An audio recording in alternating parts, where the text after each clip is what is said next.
ശ്രീനാഥ് ബാസി, ബാലു വർഗീസ്, ഗണപതി എന്നൊക്കെ പ്രധാന കഥാപാത്രങ്ങളായെത്തി തിയേറ്ററുകളിൽ വൻ വിജയമായിരുന്ന ചിത്രമായിരുന്നു മഞ്ഞുമ്മൽ ബോയ്സ്.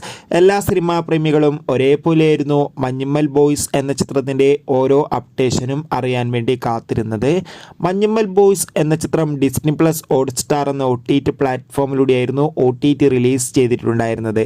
ചിത്രത്തിൻ്റെ സാറ്റലൈറ്റ് അവകാശങ്ങൾ സ്വന്തമാക്കിയിട്ടുണ്ടായിരുന്നത് ഏഷ്യാനെറ്റുമാണ്. ചിത്രം ഏഷ്യാനെറ്റിലൂടെ ഇപ്പോഴിതാ TV പ്രീമിയർ ചെയ്തതിനു ശേഷം ചിത്രത്തിൻ്റെ ഏറ്റവും പ്രധാനപ്പെട്ട TRP റേറ്റിംഗ് ഒക്കെ പുറത്തുവന്നിരിക്കുകയാണ്. ആ ഒരു അപ്ഡേഷനാണ് ഇന്നൊരു വീഡിയോ ഭാഗത്ത്.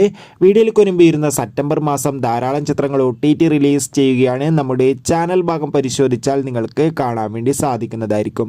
മഞ്ഞുമ്മൽ ബോയ്സ് എന്ന ചിത്രം ഓഗസ്റ്റ് മാസം 25-ാം തീയതി രാത്രി 7 മണിക്കായിരുന്നു ഏഷ്യാനെറ്റിലൂടെ സംപ്രേഷണം ചെയ്തിട്ടുണ്ടായിരുന്നത്. ഇപ്പോഴിതാ ചിത്രത്തിന് ആദ്യ സംപ്രേഷണത്തിലൂടെ മാത്രം 8.61 റേറ്റിംഗ് ആണ് ലഭിച്ചിട്ടുള്ളത്. എന്തായാലും ഒരു മികച്ച TRP റേറ്റിംഗ് തന്നെയാണ് ചിത്രത്തിന് ആദ്യ സംപ്രേഷണത്തിലൂടെ ലഭിച്ചിട്ടുണ്ടായിരുന്നത്. കാത്തിരിക്കാം കൂടുതൽ അപ്ഡേഷൻ അറിയാൻ.